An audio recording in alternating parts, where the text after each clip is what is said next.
Hello students, मैं Devaki Meena, assistant professor समाजशास्त्र विभाग, सम्राट पृथ्वीराज चौहान राजकीय महाविद्यालय।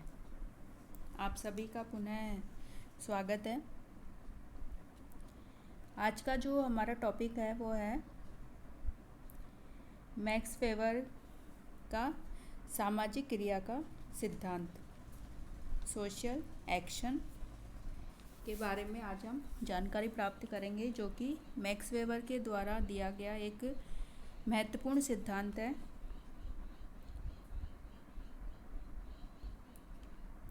और मैक्स वेबर ने सामाजिक क्रिया को समाजशास्त्र की केंद्रीय अध्ययन वस्तु के रूप में माना है और इन्होंने सामाजिक क्रिया की वैज्ञानिक व्याख्या प्रस्तुत की है तथा सामाजिक क्रिया को व्यक्तिक क्रिया से भिन्न माना है। सामाजिक क्रिया का जो सिद्धांत है मैक्स वेबर का, यह उन्होंने अपनी रचना सामाजिक और आर्थिक संगठन का सिद्धांत the theory of social and economic organisation में दिया है, में प्रतिपादित किया है सामाजिक क्रिया के सिद्धांत को।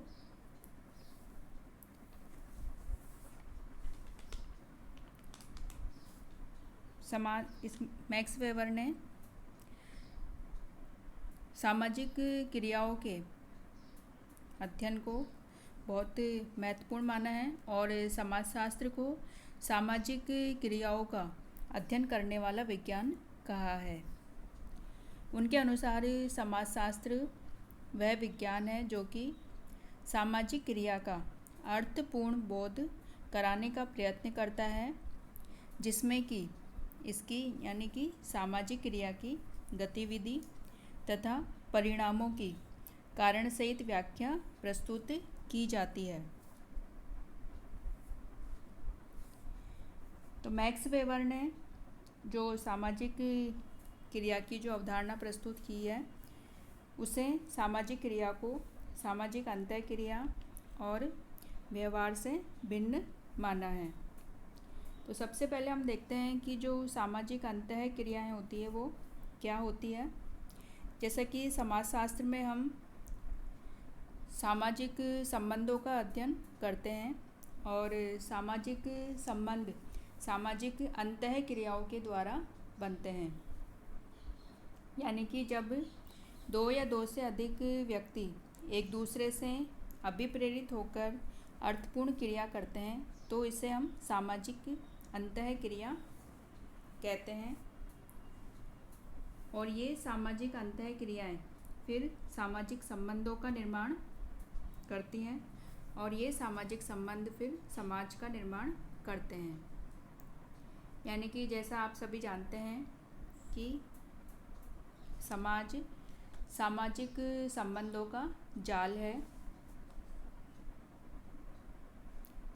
और जो सामाजिक अंतःक्रिया होती है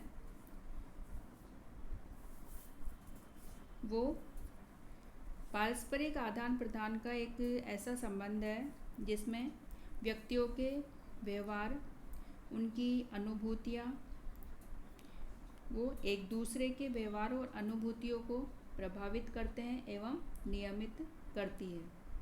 तो सामाजिक अंतःक्रिया के अंतर्गत दो मूलभूत तत्व पाए जाते हैं। उनमें पहला है पारस्परिक उत्तेजना और दूसरा है प्रत्युत्तर यानी इंस्पायरेशन और दूसरा है रेस्पॉन्स। इसमें सामाजिक अंतःक्रिया के लिए भौतिक निकटता का होना आवश्यक नहीं है, लेकिन सामाजिक संपर्क तथा संप्रेषण का होना आवश्यक है। और सामाजिक अंतःक्रिया के जो विभिन्न रूप पाए जाते हैं समाज में, जैसे कि प्रतिस्पर्धा है, सहयोग, समझौता, विनिमय, संघर्ष, सत्ता आदि रूप हमें सामाजिक अंतःक्रिया के देखने को मिलते हैं। इसी प्रकार बिहेवियर व्यवहार को हम परिभाषित करें तो हम कह सकते हैं कि किसी परिस्थिति विशेष में अवयव की यानी कि इस अवयव की जो संपूर्ण प्रतिक्रिया है या प्रत्युत्तर है उसको हम व्यवहार के रूप में परिभाषित कर सकते हैं। इसमें व्यक्ति की शारीरिक प्रतिक्रियाएं, उसके चाल ढाल, शाब्दिकरण, उसके व्यक्तिनिष्ठ अनुभव सभी सम्मिलित किए जा सकते हैं।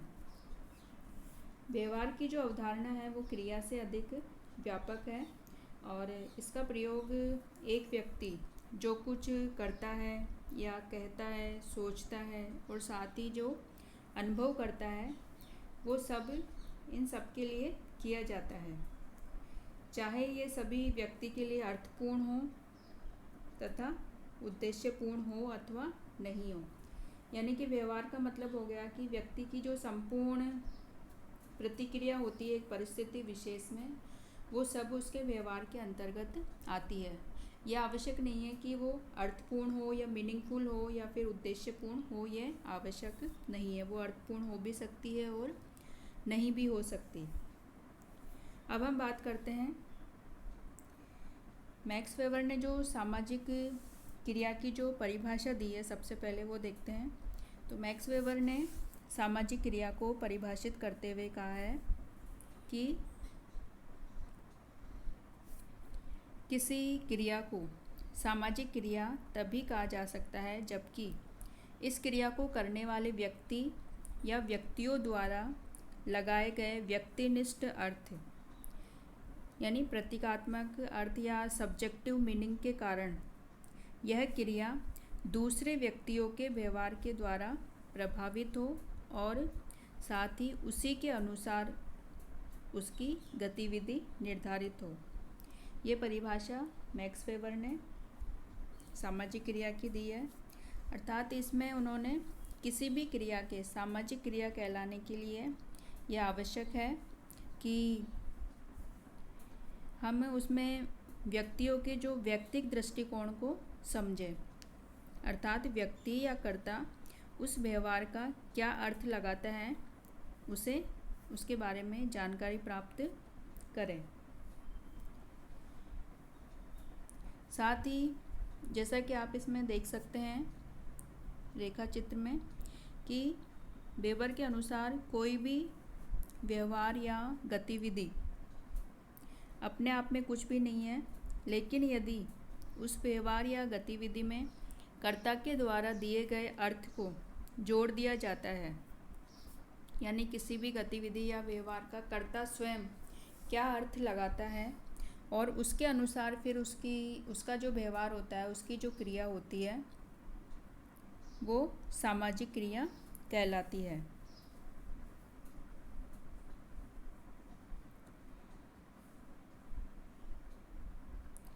यानी कि मैक्स वेबर ने सामाजिक क्रिया को समझने के लिए उसके निर्वचन पर बल दिया है और स्वयं कर्ता के द्वारा उसका क्या अर्थ लगाया जाता है उस अर्थ को समझने पर बल दिया है, जोर दिया है। और मैक्स वेबर का जो सामाजिक क्रिया का जो सिद्धांत है वो इसी बात पर बल देता है कि व्यवहार से भिन्न जो क्रिया की व्याख्या कर्ता के दृष्टिकोण से की जानी चाहिए। अर्थात कर्ता किसी क्रिया का क्या अर्थ लगाता है और उसकी किस प्रकार उसकी व्याख्या करता है वह स्वयं, और जिसमें वह प्रत्यक्ष और अप्रत्यक्ष रूप से सहभागी रहा हो। इसी प्रकार किसी घटना विशेष के बारे में कर्ता के व्यक्तिपरक अर्थ को जानना ही सामाजिक क्रिया का जो सिद्धांत है उसका मूल उद्देश्य है। और इस व्यक्तिपरक अर्थ की विवेचना कर्ता के आंतरिक मूल्य और दूसरे व्यक्तियों की प्रतिक्रियाओं के फलस्वरूप उत्पन्न उसकी अपेक्षाओं के संदर्भ में की जाती है। और सामाजिक क्रिया का जो सिद्धांत है उसके अनुसार ये माना जाता है कि व्यक्ति के सामाजिक जीवन को समझने के लिए उसके जो विश्वास है, मनोवृत्तियाँ हैं, भावनाएं, उसकी इच्छाएं, इरादे आदि को समझना आवश्यक है। और इस प्रकार की जो समस्या है वो भौतिक विज्ञानों में नहीं होती, क्योंकि निर्जीव वस्तुओं में कोई भावनाएं या उनकी मनोवृत्तियाँ, विश्वास या इरादे आदि का कोई महत्व नहीं होता। और मैक्स वेबर के अनुसार समस्त जो भी क्रियाएं हैं किसी लक्ष्य की प्राप्ति हेतु किसी विशिष्ट या किसी परिस्थिति विशेष में घटित होती है, और व्यक्तियों की समस्त क्रियाओं को समाज में ऐसे प्रतिमानों के द्वारा निर्धारित किया जाता है जो सामाजिक व्यवस्था को बनाए रखने में महत्वपूर्ण भूमिका अदा करते हैं। तो मैक्स वेबर ने निष्कर्ष रूप में हमें कह सकते हैं कि मैक्स वेबर ने कर्ता की क्रिया के व्याख्यात्मक बोध अर्थात कर्ता के व्यक्तिपरक अर्थ को जानने पर बल दिया है, और ये क्रिया की तार्किकता अर्थात कारणात्मक व्याख्या की संभावनाओं और तार्किकता के निरपेक्ष मानदंडों का पता लगाने का प्रयास करते हैं।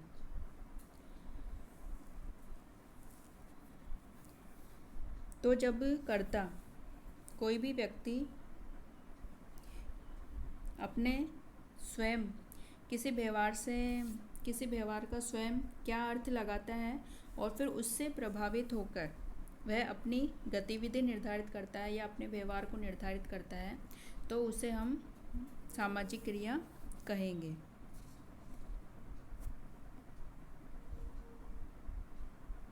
और मैक्स वेबर का जो सामाजिक क्रिया का जो सिद्धांत है उनके अनुसार यह है कि जो सामाजिक क्रिया है वह दूसरे व्यक्तियों की क्रिया से प्रभावित होती है। और उन्होंने मैक्स वेबर के जो समाजशास्त्र को हम निर्वचनात्मक समाजशास्त्र भी कहते हैं, क्योंकि उन्होंने सामाजिक क्रियाओं के निर्वचन पर अर्थात उनके व्याख्यात्मक बोध पर अर्थात कार्य कारण संबंधों को समझने पर उन्होंने बल दिया है।